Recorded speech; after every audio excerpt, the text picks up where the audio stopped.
The mountain had no name that anyone bothered to use anymore. It sat far past the last human settlement, past the last road, past the last signpost that pointed toward anything worth pointing at. The trees up there were old and tall, and they did not care about anything except growing. The snow up there fell when it wanted and stayed as long as it liked. And somewhere near the top, tucked against a wall of gray rock like it had grown there naturally, sat a small wooden cabin with a single light burning in the window. That light belonged to Roy Hatch. Roy was 61 years old, broad across the shoulders, and built like someone had stacked heavy things on top of each other for 6 decades and called it a man. His hair had gone fully gray years ago, and his beard had followed shortly after. His hands were large and scarred and capable, the kind of hands that had done 1,000 different things in 1,000 different places and now, finally, just wanted to chop wood and make tea.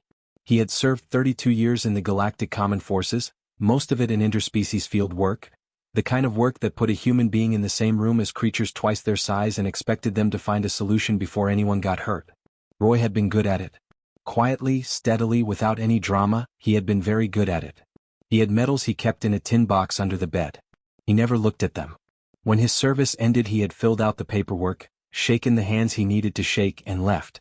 He had found this cabin through a land registry notice that nobody else had responded to, probably because it was so far from everything that most people considered it not worth the trip. Roy had considered that a selling point. He bought it the same week. That was 4 years ago. Now his days were simple and he liked them that way. He woke before the sun. He boiled water. He drank his tea standing at the window watching the light come up slow and gray over the snow. He chopped wood in the morning when the air was cold and sharp. He read in the afternoon. He cooked something plain and filling in the evening. He slept well and without dreaming, which was something he had not been able to do for most of his adult life and which he now considered the finest luxury available to a human being. He did not miss company. Or at least that was what he told himself, and he had been telling himself long enough that it felt mostly true. On the evening that everything changed, Roy was standing at the small stove in his kitchen, waiting for the water to boil. Outside, the snow had been falling since mid-morning, not a storm, just the steady, quiet, patient kind of snowfall that the mountain did sometimes, as if it was simply covering itself up for the night. The wind was low. The cabin was warm. The only sounds were the crackle of the fire in the main room and the soft knock of snow falling from a branch somewhere outside. Roy was thinking about nothing in particular. Then he heard it. A knock at the door. He went still for a moment, the way a person goes still when something happens that does not fit into the shape of their day. He was not frightened. Roy Hatch had not been frightened by a sound in a very long time. He was simply paying attention, which was a habit so old in him it ran as deep as breathing. He listened. The knock came again. Soft. Low on the door, lower than a person would knock, lower than seemed right for something that size. And slow. Careful. Like whatever was making it was not entirely sure it had the right to. Roy set down the cup he was holding. He did not reach for anything, no tool, no weapon, nothing. He simply walked out of the kitchen and across the main room to the front door, moving the way he always moved, which was quietly and without wasted steps. He put his hand on the door handle. He opened it. The cold came in first, sharp and immediate, carrying the clean smell of pine and deep snow. Then Roy saw them. 2 dragons. Small ones. Standing in the snow just beyond the porch steps. They were the strangest-looking creatures Roy had seen in a long career full of strange-looking creatures. Most dragons he had encountered during his service years were dark-scaled, greens and blacks and deep browns, colors that belonged to forests and rock faces and shadows. These 2 were white. Not pale. Not light-colored. White, the way fresh snow is white, the way something looks when all the color has simply decided not to show up. Their scales caught the faint light from the cabin window and threw it back softly, like they were made of something that remembered light and kept a little of it stored away. And their eyes were red. A deep, quiet red, the color of embers that have burned down low but are not finished yet. They were young. Roy could see that clearly. Their proportions were still rounded at the edges the way young things are, their claws not yet fully grown in, their wings folded tight against their bodies in the uncertain way of creatures that have not yet decided whether wings are something to be proud of or worried about. They were, he estimated, somewhere around the equivalent of 8 or 9 years old in human terms. Maybe younger. They were soaking wet from the snow. Their pale scales were dull with cold and exhaustion. The smaller one on the left, slightly shorter with a notch in one ear, was trembling in a way that had nothing to do with fear and everything to do with being very, very cold for a very long time. The one on the right was looking straight at Roy. Its red eyes were wide and still and full of something that Roy recognized immediately because he had seen it before, in different faces, in different places, across 32 years of a life spent watching people and creatures at their most desperate moments. It was the look of something that had knocked on this door because it had run out of other doors to knock on. Neither of them moved. Neither of them made a sound. They simply stood there in the snow and looked at him and waited, the way things wait when they are not sure the answer is going to be yes, but they have asked anyway because there was nothing left to lose. Roy looked at them for a moment. He took in the wet scales, the shaking, the wounds he could already see along the edges of their wings, small burns, scrapes, the kind of damage that came not from fighting but from moving fast through rough country for too long without rest. He noted the way they were standing slightly closer together than necessary, shoulders almost touching, the way creatures stand when they are all each other has. He had seen that before too. He stepped to the side and held the door open wider. "Get in before you freeze," he said. His voice was low and calm and carried no surprise in it at all, because Roy Hatch had decided a long time ago that the world was large and strange and full of things that did not fit neatly into expectations, and that the correct response to most of them was simply to deal with what was in front of you and ask questions later. The smaller one, the trembling one with the notched ear, moved first. It came up the porch steps carefully, each step deliberate, watching Roy the whole time. It passed through the doorway and stopped just inside, looking around at the warm room with those ember-colored eyes going wide at the heat from the fireplace. The second one followed a moment later, pausing in the doorway and looking up at Roy from very close range, as if it wanted one more second to decide whether this was safe. Roy met its gaze steadily and said nothing. He just waited. It came inside. Roy closed the door behind them both. The cold cut off immediately. The warmth of the cabin wrapped around all three of them, and Roy heard, or maybe felt, somewhere in his chest, two long slow exhales from the creatures now standing in the middle of his main room, dripping snowmelt onto his wooden floor. He looked at them. They looked at him. "All right," Roy said quietly, already moving back toward the kitchen to put more water on. "Let's get you warm first. Everything else can wait." Outside, the snow kept falling, patient and quiet, covering the two sets of small tracks that led up to the cabin door and stopped there, as if whatever had made them had simply stepped out of the cold world and into a different one entirely. Roy did not ask questions right away. That was something he had learned early in his service years, long before he understood most of what his job actually required. When something comes to you cold and hurt and frightened, you do not start with questions. You start with warmth. You start with food. You let the creature in front of you understand, through actions and not words, that the space they are standing in is safe. Questions could wait. Safety could not. He went to the small cabinet beside the fireplace first and pulled out the old medical kit he kept there, the same one he had carried through 6 different postings across 4 different planets. The outside was worn and the latches were stiff, but everything inside was clean and properly stocked because Roy restocked it every 3 months without fail, the same way he sharpened his tools and sealed his window frames before winter. He did things properly. He always had. He turned to look at the 2 pale dragons standing in the middle of his room. The smaller one, the one with the notch in its left ear, was still trembling, though less than before.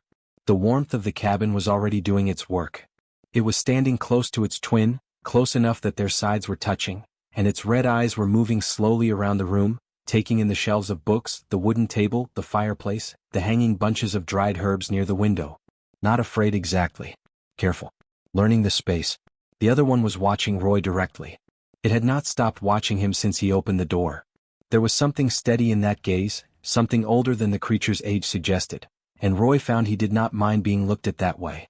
He had been assessed by enough different kinds of eyes over the years that it no longer made him uncomfortable. He crouched down to their level and held up the medical kit so they could see it clearly. Then he pointed at the burns along the smaller one's wing edges and then at the kit and then back again, making the line of meaning as simple and direct as he could. The smaller one looked at its twin. The twin looked at Roy for another long moment. Then it gave a single slow nod. Just like a person would. Roy worked carefully and without rushing. The burns were not deep, but they had been left untreated long enough to need proper cleaning. He used a soft cloth and warm water first, moving slow so neither of them startled, talking in a low steady voice as he worked the way he used to talk to frighten things in the field, not saying anything important, just letting the sound of a calm human voice do its quiet work. He cleaned the scrapes along their sides. He applied a thin layer of healing gel, the kind formulated for scaled species, which he kept in the kit because 32 years of working with non-human creatures had taught him to prepare for more than just human injuries. The smaller one made a soft sound once when he touched a sore spot, not a cry, just a small involuntary note of pain, and immediately pressed its lips together as if embarrassed by it. Roy pretended not to notice and kept working. When he was done, he packed the kit away and stood up. Both dragons watched him cross to the kitchen. He put a large pot on the stove and started making porridge, the thick slow-cooked kind with grain and dried fruit stirred in. It was humble food. It was also warm and filling, and he had plenty of it, which was what mattered.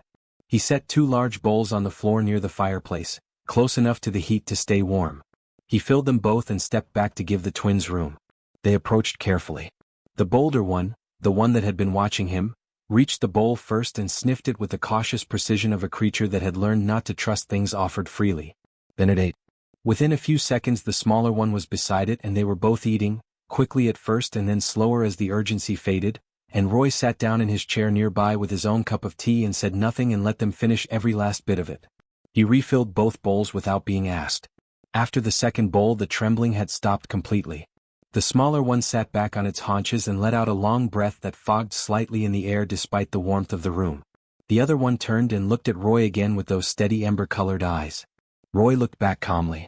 He set down his cup. "You don't have to tell me anything," he said quietly. "But if you want to, I'm listening." What followed was slow and uneven and required patience from everyone in the room. The twins did not speak Galactic Common with any fluency. They had fragments of it, words picked up from somewhere, enough to build the rough shape of meaning if Roy watched carefully and filled in the gaps. They also communicated in ways that were not words at all. Low hums that changed in pitch and length, small movements of their wings, the angle of their heads, the way their tails moved or went still. Roy had worked alongside dragonkind before, not these twins' clans specifically but related species, and he understood enough of the physical language to follow the broad strokes of what they were saying. He learned their names first. The bolder one, the Watcher, was called Ren. The smaller one with the notched ear was Pip. He repeated both names back to them and they confirmed with the same slow nod they had used before, and something about being named in this warm room by this quiet human seemed to matter to them in a way Roy could see but not quite measure. Then, carefully and in pieces, the story came out. Their clan was large and old, one of the established mountain clans from the northern range, and it had been moving south for the winter migration the way it did every year. The route was long and the season had turned cold faster than expected. Resources during the migration were counted carefully: food, warm resting spots, the energy it took the stronger adults to shield the younger ones from the worst of the high-altitude winds. Ren and Pip had been a problem since birth. Not because of anything they had done. Not because of their behavior or their abilities or their character. Simply because of how they looked. Albino dragons were rare enough that most clans had never seen one. When they appeared, which was almost never, the old clan traditions had something to say about it. Old words, old beliefs, the kind that get passed down so many generations that nobody remembers where they started but everyone remembers to be afraid of them. Albino dragons, according to these traditions, were a sign of coming misfortune. They drew bad luck the way a wand draws cold. Ren and Pip had been viewed this way from their first day. Tolerated but not welcomed. Kept at the edges of things. Never directly harmed. The clan was not cruel in that open way, but made to understand, in the thousand small and wordless ways that communities have of communicating such things, that they were not quite part of what was happening around them. When the migration grew difficult and the elders sat in council to decide how to manage the journey, the twins were discussed. Roy could not get the exact words that were used, but the result was clear enough. In the night, when the clan made camp partway through a mountain pass, Ren and Pip woke to find the group gone. Not delayed. Not waiting somewhere ahead. Gone. Moved on while the twins slept, deliberately and completely, leaving no trail marker, no note, no sign that they had ever intended for the 2 pale young dragons to follow. Roy listened to all of it. He did not make a sound. He did not shift in his chair. He did not offer any of the things people sometimes offer in moments like this. The quick reassurances, the rushing to make it better before the other person has even finished saying what the thing was. He simply listened, the way he had always been able to listen, with his full attention and without judgment and without looking away. When the story was finished, the fire had burned down lower and the cabin was very quiet. Roy stood up. He crossed to the woodpile beside the fireplace and added 2 more logs, unhurried, settling them into place with care so they would catch well and burn long. The fire responded, crackling up brighter, pushing warmth back out into the room. He did not say that it would be all right. He did not say that the clan was wrong, though they were. He did not say anything at all for a moment. He just made sure the fire kept burning. Then he went to the kitchen to make more tea, and the twins curled close together near the warmth, and the snow fell quietly outside, and the cabin held all 3 of them through the rest of the long cold night. Roy woke before the sun on the third morning, the same as always. He lay still for a moment in the dark, listening to the cabin. It was a habit from his service years that he had never managed to shake. That first waking moment of taking in every sound in the space around him before moving, cataloging what was normal and what was not. The fire had burned down to low coals. The wind outside was quiet. Snow was still falling. He could tell by the particular kind of silence it made, that soft heavy hush that only deep snowfall produces. And from the main room came the slow, steady sound of two creatures breathing in sleep. Roy got up carefully, moving without noise across the cold floor, and looked through the doorway. Ren and Pip were exactly where he had left them the night before, curled together near the fireplace, their pale bodies overlapping slightly at the edges, Pip's head resting across Ren's back. In the low orange light of the dying fire they looked almost like two pieces of snow that had drifted in through the window and taken shape there on his floor. He watched them for a moment.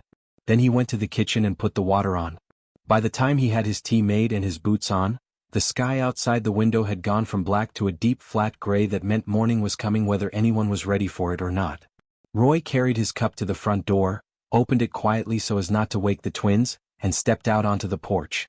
The cold hit him immediately, clean and sharp, the kind of cold that clears a person's head of everything that was cluttering it up. Roy stood at the porch railing and drank his tea and looked out at the mountain. The snow had stopped sometime in the night and the world was very white and very still. The trees stood dark against it. Nothing moved. Roy was on his second cup when he saw the shape coming up the mountain path. He saw it from a long way off because the snow made everything visible that moved against it, and because Roy had spent 3 decades training himself to notice things at distance before they noticed him. The shape was large. Moving steadily, without hurry, following the path upward with the deliberate pace of something that was not lost and was not exploring. It was coming here specifically. Roy watched it come and drank his tea and did not move from the railing. As it got closer the details filled in. A dragon. Adult, fully grown, significantly larger than Ren and Pip in the way that adult dragons are larger, not just bigger in the same proportions but genuinely massive, the kind of size that changes how a thing moves through the world, how much space it takes up, how the ground responds to its weight. Its scales were dark, a deep greenish gray that would have made it nearly invisible in forest or shadow. Its eyes were gold and flat and professional. This was not a creature that had wandered up. This was a creature that had been set. Roy set his cup down on the porch railing and put both hands in the pockets of his heavy coat and waited. The dragon, Roy would later learn his name was Garn, a clan tracker of some seniority, came up the last stretch of the path and stopped at the base of the porch steps. He looked up at Roy. Roy looked down at him. For a moment neither of them said anything and the mountain was perfectly quiet around them. Garn looked at the cabin. He looked at the porch. He looked at Roy, taking in the gray beard, the worn coat, the relaxed stance of a man simply standing outside in the cold with nowhere urgent to be. Roy could see the tracker processing what he was seeing and finding it did not match what he had expected to find. Garn had come up this mountain expecting a particular kind of scene. An empty cabin perhaps. Or 2 small pale bodies in the snow somewhere nearby. A closed matter. A finished thing. He had not expected a human being drinking tea on the porch. There were 2 young ones, Garn said. His galactic common was clean and formal, the kind learned for official use. Albino.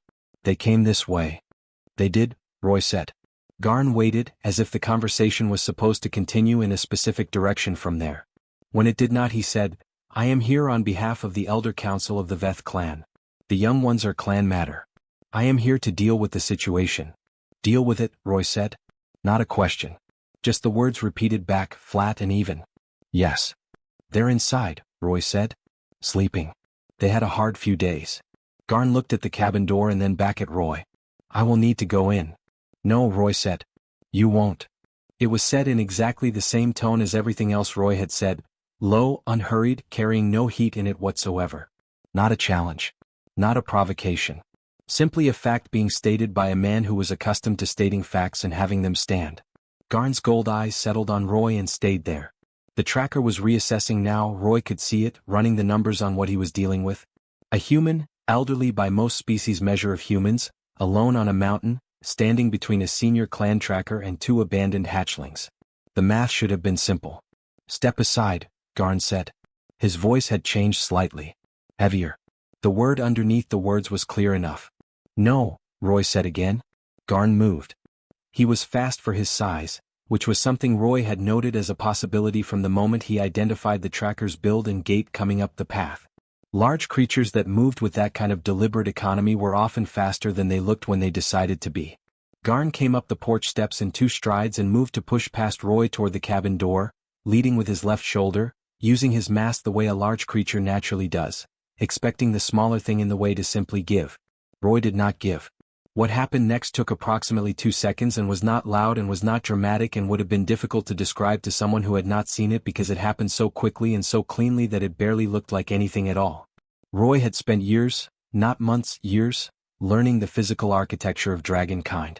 Pressure points, balance lines, the specific angles at which a large-scaled body became briefly and entirely manageable by something much smaller, if that smaller thing knew exactly where to be and when.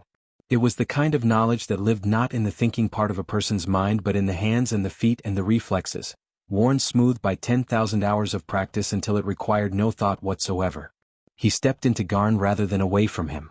Into the reach, not out of it. His left hand found the nerve cluster behind the tracker's left foreleg, a specific point about the size of a coin, that in dragon physiology produces an immediate and involuntary loss of controlled movement in the corresponding limb. His right forearm came up and guided, with steady and unhurried pressure, the tracker's considerable neck downward and to the right. Garn's chin came to rest against the porch railing. He had not been thrown. He had not been struck. He had simply been redirected, efficiently and completely, by someone who understood exactly how he was built and had used that understanding with the calm precision of long practice. Roy leaned slightly on the arm that was keeping the tracker in place and looked at Garn's face from a short distance. "I'm retired," he said quietly. "Not dead." Garn did not move. Whether from surprise or from the genuine physical difficulty of the position he was in, he stayed very still. His gold eyes were wide in a way they had not been before. "You're going to go back," Roy continued in the same low even voice, "and tell the Elder Council that the twins are alive, that they are under my roof, and that anyone who comes up this mountain with the intention of doing anything other than talking will find that I am a very patient man with a great deal of time and absolutely nothing better to do." He straightened and stepped back and gave Garn room to recover. The tracker pulled himself upright slowly. He looked at Roy for a long moment with an expression that Roy had seen before on various faces in various places. The particular look of a creature that had arrived somewhere completely certain of how things would go and was now quietly recalculating everything. Garn turned and walked back down the mountain path without a word. Roy watched him go. Then he picked up his cup from the railing and found it had gone cold. He went inside to make a fresh one, stepping over Pip's tail where it had drifted across the doorway in sleep, and put the kettle on, and the cabin was warm and quiet and exactly as it should be. It started with a rabbit. Or rather, it started with Pip finding a rabbit that should not have been findable. It was the 4th morning after the twins had arrived, and Roy had taken them outside for the first time since that night. Not far, just around the cabin, just enough for fresh air and movement, which Roy believed all living things needed in reasonable daily amounts the way they needed water and food. The twins had been cautious at first, staying close to the cabin walls, watching the tree line the way creatures watch things when they are not yet sure whether outside is safe. Roy had simply walked his usual morning circuit around the property and let them follow at whatever distance felt comfortable. Pip had been trailing slightly behind, her nose close to the snow, moving it back and forth in slow sweeping arcs the way she sometimes did when something caught her attention. Roy had noticed this behavior before inside the cabin, Pip stopping in the middle of the room and tilting her head at a specific angle, or turning to face a wall and going very still, as if she was listening to something on the other side of it that nobody else could hear. He had noted it. He had not yet understood it. On this particular morning Pip stopped walking entirely about 20 feet from the base of a large pine tree and pointed her nose straight down at the snow in front of her. Not sniffing. Pointing. The way a compass needle points, fixed and certain and not interested in being wrong. Roy stopped and looked at her. Then he looked at the snow where she was pointing. It was undisturbed. Smooth white surface, no tracks, no markings, nothing to indicate anything was beneath it. Pip looked up at him and made a short low sound and looked back down at the spot. Roy walked over. He crouched and dug into the snow with his gloved hand, carefully, moving the top layer aside in sections. 8 inches down, packed tight into a hollow beneath the root system of the pine tree, he found a rabbit. A real one, brown and winter fat, curled into a tight sleeping ball. It did not wake when the snow above it shifted. It was in deep winter sleep, the kind animals fall into when the cold gets serious. Roy sat back on his heels and looked at the rabbit. Then he looked at Pip. Pip looked back at him with her red eyes and made the sound again, quieter this time, as if she was confirming something. Roy covered the rabbit back up carefully. He had no need of it and saw no reason to disturb it, and stood and looked at Pip for a long moment. Then he looked at Wren, who had watched the whole thing from a few feet away with the same steady focused attention she gave to most things. He said nothing. He finished his morning walk. But his mind was moving. He started paying closer attention after that, in the particular way that Roy paid attention to things that interested him, which was quietly and consistently and without making a fuss about it. He watched the twins through the rest of that day and the day after, noting things in the small battered notebook he kept on the table near his chair. The list grew faster than he expected. Wren stopped during their afternoon walk on the second day and turned east, away from the path, and stood pointing in that direction for nearly a minute before Roy could figure out what she was responding to. 20 minutes later, a thermal vent in the rock face 200 meters east of where she had been standing let out a long slow pulse of warm air that Roy felt on his face when the wind shifted. Wren had known it was there before any physical sign of it was detectable by anything Roy could measure. Pip, he discovered, could follow underground water.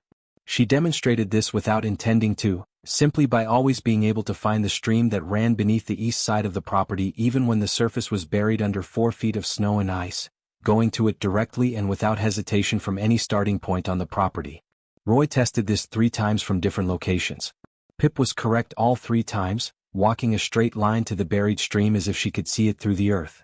Both twins could detect where animals had walked hours or days before, not by scent. Roy had watched them carefully and they were not using their noses for this, but by something else entirely, something that made them slow down and look at the ground in a particular focused way before following a line that Roy could not see at all until he got down very close to the snow and found the faint compression marks of old tracks nearly buried by new snowfall. On the 5th day Roy set a simple test. He walked a path through the snow behind the cabin, deliberately irregular, crossing his own trail twice, and then covered the whole thing by sweeping the surface smooth with a pine branch. He did this while the twins were inside. Then he brought them out and watched. Wren found his path in under a minute. She walked it perfectly, including both places where he had crossed his own trail, pausing at each intersection and reading something in the ground before choosing the correct direction. She completed the full route without a single error and sat down at the end point and looked back at Roy with an expression that he was fairly certain translated across species as something like, "Was that the test or is there more?" Roy went inside and sat down at the table and opened his notebook. He wrote for a long time. What he put down was careful and specific. Dates, times, conditions, exactly what each twin had demonstrated and under what circumstances. He wrote without exaggeration and without filling in gaps with guesses. He wrote only what he had seen clearly and in plain language, the way he had been trained to write field reports, because a field report that dresses up what actually happened is not a report, it is a story, and stories were not what the situation needed. When he was done he read through everything twice. Then he sat back and looked at the ceiling for a while. He had worked alongside enough species over enough years to know when something was genuinely unusual. Heightened senses were not unusual. Many species had specific sensory advantages that humans lacked. But what the twins were demonstrating was not simply heightened. It was different in kind. The detection of thermal signatures through solid ground. Magnetic field sensitivity precise enough to function as navigation. The ability to read physical trails that were invisible to every standard sensory system Roy could account for. These were not stronger versions of normal dragon senses. These were something else. Roy pulled out the old communication device he kept in the drawer under the kitchen counter. Rarely used, kept charged out of habit, and composed a message to the one person he knew who would be able to tell him whether what he was seeing was as significant as it appeared to be. Dr. Faye Wills had worked alongside Roy for 6 years during his 3rd posting. A quiet and relentlessly curious woman who had the particular quality of being completely impossible to bore because everything interested her at the same level of genuine enthusiasm. She had moved into full-time xenobiology research after their posting ended and had, as far as Roy knew, spent the years since then being right about things and making other scientists feel slightly embarrassed about how long it had taken everyone to catch up. He trusted her judgment completely and without reservation. He sent the message and went to make tea. The reply came back in 40 minutes. He had expected a response. He had not expected what the response contained. Faye's message was longer than anything she had sent him in years and it moved fast, the way her thinking moved when something had caught it fully. She had read his notes 3 times, she said. She wanted to be certain she was understanding correctly. She listed specific questions, precise, targeted, the kind of questions that came from a mind that was already 3 steps ahead and needed the gaps filled. At the end of the message, after all the questions, she wrote 4 sentences that Roy read twice and then set the device down on the table. She wrote that albino dragon sensory capability had been theorized in xenobiology for over 200 years. She wrote that no living specimen had ever been documented and studied. She wrote that what Roy was describing, if accurate, would represent the confirmation of something the scientific community had debated for generations. And then she wrote, Roy, please do not let anything happen to those 2. I am coming as soon as I can get transport arranged.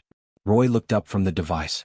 Across the room, Ren and Pip were sitting together near the fireplace, Pip tracing slow invisible patterns on the floor with one claw, Ren watching the fire with her red eyes half closed in the comfortable way she had developed over the past few days, the way a creature looks when it has decided that a place is safe enough to rest in fully. Roy looked at them for a moment. Then he looked back at the message. The clan had left them in the snow because of the color of their scales and the color of their eyes and the old frightened words that people reach for when they do not understand something and fear it because they do not understand it. Roy had simply watched them for 5 days with an open mind and a notebook. He closed the notebook and set it beside the device and picked up his tea. Outside the window the mountain was white and still and enormous, and inside the cabin the fire was warm, and 2 pale dragons sat beside it, and Roy thought about the long distance between what people decided something was worth and what it was actually worth. The gap, in his experience, was almost always larger than anyone wanted to admit. They came on a morning when the sky was the color of old iron. Roy saw them from the window while he was washing the breakfast bowls. 5 shapes on the mountain path below, moving upward in a loose group, unhurried, with a particular kind of slowness that has nothing to do with inability and everything to do with the certainty that whatever you are walking toward will still be there when you arrive because it has no reason to expect you and no way to prepare for you. Roy dried his hands on the cloth hanging by the sink and looked at them for a moment. Then he looked over his shoulder at the main room where Ren was reading, or doing what had become her version of reading, sitting beside Roy's bookshelf and turning the pages of whatever he left open for her, studying the shapes of the words with her red eyes in the careful way she studied most things. Pip was on the floor nearby, pushing a smooth stone around with one claw in the idle way she entertained herself when the morning was slow. Neither of them had seen the shapes on the path yet. Roy set the cloth down and went to the drawer under the kitchen counter. He took out the communication device and checked it once, confirmed what he needed to confirm and put it back. Then he went to the table and picked up his notebook and tucked it under his arm. He took his coat from the hook by the door and put it on. He filled his cup with the last of the morning tea. He opened the front door and stepped out onto the porch and pulled the door closed behind him. The cold was sharp and immediate. The sky pressed down low and gray and the snow on the ground was hard and crusted from 2 days without fresh fall. Roy stood at the porch railing with his cup and his notebook and watched the 5 elders come up the last stretch of the mountain path. They were old. He could see that clearly as they came closer, the way age showed on dragonkind, not in slowness or weakness but in the texture of the scales, which in very old dragons went from smooth to something more layered, like stone that has been through many seasons of freeze and thaw. Their colors ranged from deep brown to a dark green so old it had gone nearly black. They were all large, larger than Garn had been, the kind of size that accumulates over centuries rather than decades. The one in the front was the largest. Her scales were the dark green gone black and her eyes were pale, almost colorless, the eyes of something that had lived long enough to have seen most things at least once. She moved with a stillness inside her movement, if such a thing could be said, a quality of absolute self-possession that Roy recognized as the particular manner of those who had held authority for so long that it had stopped being something they thought about and had simply become part of how they moved through the world. They stopped at the base of the porch steps. All 5 of them. Looking up at Roy. Roy looked back. He drank his tea. The lead elder, her name in the common tongue was Sable, Roy would learn, a name given by the Galactic Registry for Official Communications, regarded him with those pale eyes for a long moment before she spoke. You are the human, she said. Not a question. I am, Roy said. You are keeping 2 young ones of the Veth clan on this property. 2 young ones of the Veth clan are staying here, yes, Roy said. There's a difference but we can come back to that. Sable looked at him steadily. The 4 elders behind her were silent, watching. We have come to collect them, Sable said. Their clan. Clan matters are settled within the clan according to traditions that predate your galactic common authority by a considerable number of centuries. You have no standing in this matter and no authority to obstruct it. We do not require your permission and we are not asking for it. She said all of this in a measured and even tone, the tone of someone delivering information rather than making an argument, because in her experience it was information rather than an argument, the situation as it simply was, requiring no debate, only acknowledgement. Roy let her finish completely. He did not shift his weight. He did not change his expression. He stood at the railing with his cup in one hand and his notebook under his arm and gave her the full respect of his complete and uninterrupted attention until she was done. Then he set his cup down on the railing. He opened the notebook. Galactic Common Law, he said in the same even tone she had used, Article 7. Protection of sentient minors who have been deliberately abandoned by primary guardian units. He did not read from the notebook. He said it from memory clearly and without rushing. Under Article 7, any sentient minor found in a state of abandonment, defined as separation from all guardian units without provision for care, shelter, or survival, is granted immediate protective status under common authority jurisdiction. That status supersedes clan rights, territorial rights, and traditional authority claims in all signatory systems. The Veth clan registered as a common authority signatory in the agreement of 47 years ago. I have the registration number if you need it. Sable had not moved. Her pale eyes had not changed. But something in the quality of her stillness had shifted slightly. Roy opened the notebook to a marked page and held it up so they could see it, though he knew they could not read his handwriting from that distance. The gesture was not about the words on the page. It was about what the page represented. I filed the Article 7 protective claim 4 days ago, Roy said. I have the confirmation timestamp, the case number, and the acknowledgement from the Regional Common Authority Office. I also filed a supplementary document under Article 12, that is the provision covering sentient minors whose abandonment can be demonstrated to have been deliberate and premeditated, which carries additional protections and opens a review process for the guardian units involved. He closed the notebook. The filing is done, he said simply. It was done before you came. The system has it. It cannot be unfiled. The mountain was very quiet. The iron-gray sky sat over all of them and the snow on the ground made no sound. One of the elders behind Sable, a broad, dark brown male with a scar running along his jaw, leaned forward slightly and said something in the clan tongue that Roy did not catch. Sable did not respond to it. Her pale eyes were on Roy. You knew we would come, she said. I thought it was likely, Roy said. And you prepared all of this before we arrived. Yes, Roy said. Another silence. Longer this time. A second elder spoke, an older female whose scales had gone almost fully gray with age. Her comment was slower and more formal than Sable's, chosen carefully. We do not understand, she said, why a human being takes this trouble. For young ones not of his kind. For creatures he did not know before they came to his door. Roy looked at her. He considered the question, not because he did not know the answer but because the question deserved a considered response rather than a quick one. In my experience, he said, the fact that something is not your kind is not a sufficient reason to walk past it when it needs help. I have had a long career built largely on that belief. He paused. Also, he added, and his voice stayed level but something in it shifted just slightly, they knocked. They came to this door and they knocked, quiet as anything, in the middle of a snowstorm. You know what it takes for something to knock that quietly on a stranger's door. You know what they must have been through before they got here. He looked at Sable. You know that. Sable looked at him for a long time. The pale eyes were unreadable but they were not unkind, Roy thought. They were simply very old, and very old things see differently than young things see. The paperwork is filed, she said finally. It was not quite a concession. It was more like an acknowledgement, a recognition that the shape of the situation was what it was. It is, Roy said. Sable looked at the cabin door for a moment. Then she looked back at Roy. The clan will not pursue a legal challenge, she said. The cost and the outcome are both clear. Roy nodded once. The 5 elders stood there for another moment, not moving, not speaking. Then Sable turned, without ceremony or announcement, and began walking back down the mountain path. The others followed, one by one, in the same unhurried way they had arrived. Roy stood at the railing and watched them go until they were shapes in the distance and then until they were nothing at all against the white of the mountain. Then he picked up his cup. It had gone cold while he was talking. He looked at it and then looked out at the empty path and the wide white slope below. He went inside. Ren looked up from the bookshelf when he came through the door. Pip stopped pushing her stone around the floor. Both of them watched him cross the room and set his notebook back on the table and hang his coat back on the hook. Roy sat down in his chair. It's settled, he said quietly. Ren held his gaze for a moment. Then she made the low soft sound that Roy had come to understand over the past several days, was her version of a long exhale of relief.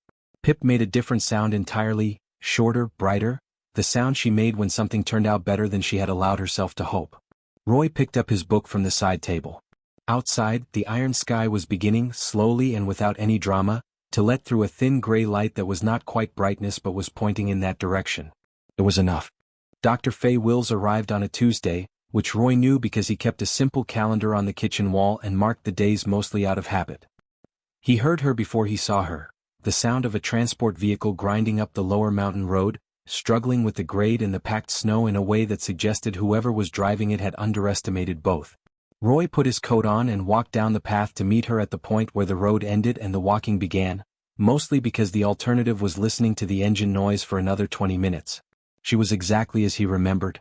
Small, quick-moving, with short gray-streaked hair and the kind of bright focused eyes that made it look like she was always in the middle of solving something, which in Roy's experience was usually accurate. She was wearing a coat that was entirely wrong for this altitude and carrying 2 large bags and a case of equipment that was clearly too heavy for one person, all of which she was managing with the determined competence of someone who had not thought to ask for help and would not have accepted it anyway.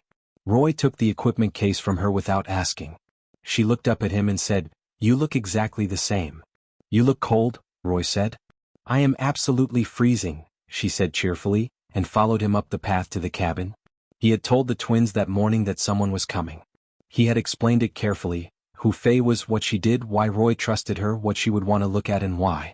He had been honest about all of it, including the part where he said that they did not have to agree to anything they were not comfortable with and that his position on the matter would not change regardless of what they decided. Wren had listened to the whole explanation in her careful way and then nodded once, the same slow deliberate nod she used when she had understood something fully and had made up her mind about it. Pip had asked, through the combination of sounds and gestures that had become their working language over the past weeks, whether this person was like Roy. Roy had thought about that for a moment. Then he said, "Not exactly like me, but she is honest and she is curious and she will not look at you and see a problem. She will look at you and see something worth understanding." Pip had considered this and then made the short bright sound that meant acceptable. When Roy opened the cabin door and Faye stepped inside, both twins were near the fireplace. Wren was sitting upright watching the door.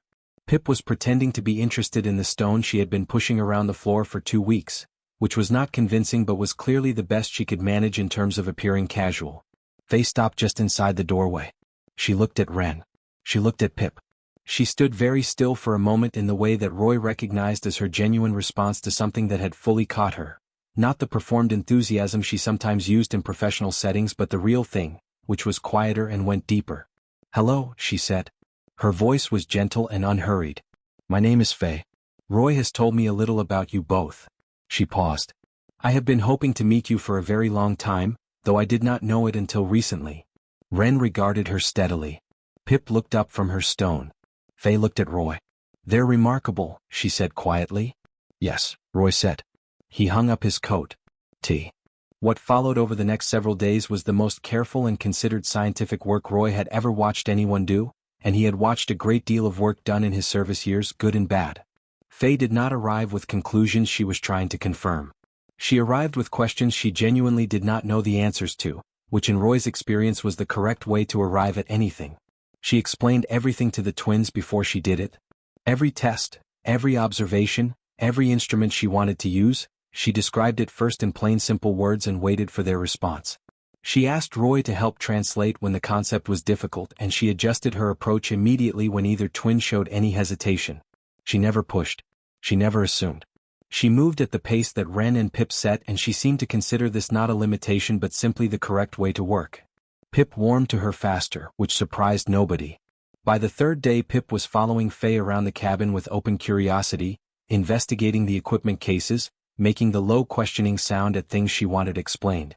Faye explained everything that Pip pointed at length and with visible pleasure, and did not seem to notice or mind that her audience was a young dragon who communicated largely through sounds and gestures and the extremely expressive use of her tail. Wren took longer as Wren always did. But Roy noticed on the 4th morning that Wren had moved to sit closer to where Faye was working than she had on previous days. And on the 5th morning Wren did something that Roy had not seen her do with anyone except Pip and occasionally Roy himself. She initiated contact, pressing her pale snout briefly against Faye's shoulder in passing, the way the twins sometimes did with Roy when they passed his chair in the evening. Faye went very still for a moment. Then she continued what she was doing, and Roy saw her blink several times in rapid succession and look very intently at her notes, and he said nothing and looked out the window and gave her the privacy of the moment. The findings, when Faye compiled them, were everything Roy's notebook had suggested and considerably more. The twins' visual system operated on multiple spectrums simultaneously, thermal, magnetic, and a third detection range that Faye could not immediately categorize but which appeared to be sensitive to variations in ground density and subsurface movement. The combination created a sensory picture of the world that was, in Faye's careful professional language, without documented parallel in any known dragon subspecies. She filed the preliminary findings with the Xenobiology Registry before she left the mountain. The full paper took 3 months to write and was reviewed by 6 independent scientists before publication. When it appeared in the Galactic Xenobiology Journal, it was not quiet. It moved through the relevant scientific communities the way significant things move, quickly, and with considerable noise, and with the particular energy of something that settles a long argument that a great many people had strong feelings about.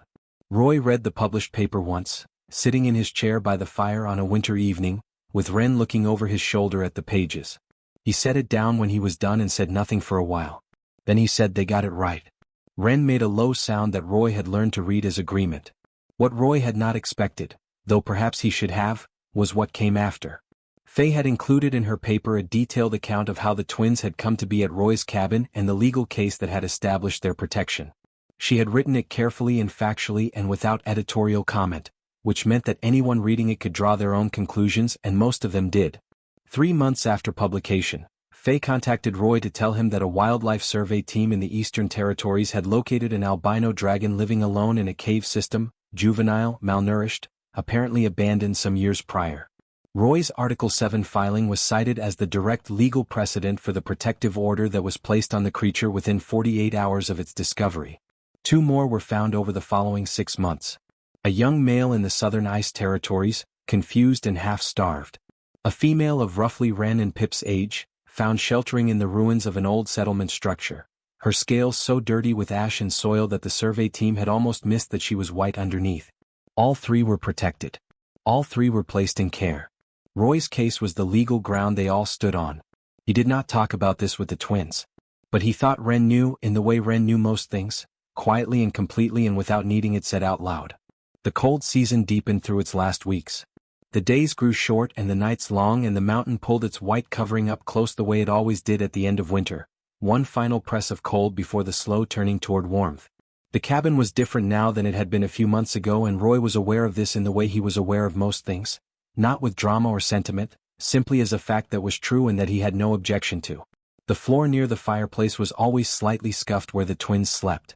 There were claw marks on the bottom of the doorframe that neither of them had explained and that Roy had not asked about. The grain stores went down considerably faster than they used to. There was almost always a sound in the cabin now, a low hum or the movement of something larger than a human moving carefully in a small space, or the occasional distant thunder sound that meant Pip had found something amusing. Roy did not miss the silence. He found, somewhat to his own surprise, that he did not miss it at all. On the last evening before the weather shifted toward spring, Roy was in his chair with his book. The fire was low and warm. Ren was asleep, her pale flank rising and falling in the slow rhythm Roy had long since stopped consciously noticing, the way you stop noticing the sounds that have become part of where you live.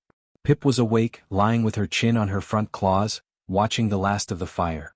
After a long quiet time she lifted her head slightly and made the low rumbling sound, the one that meant she had a question that did not have words yet, the one that asked things sideways because the direct version was too large or too uncertain to say plainly. Roy had learned to hear what was underneath that sound. He had learned it the same way he had learned everything useful in his life, by paying attention over time without impatience until understanding came. He turned a page of his book. "Where else would I go?" he said quietly. Pip set her chin back down on her claws. The fire crackled once and settled.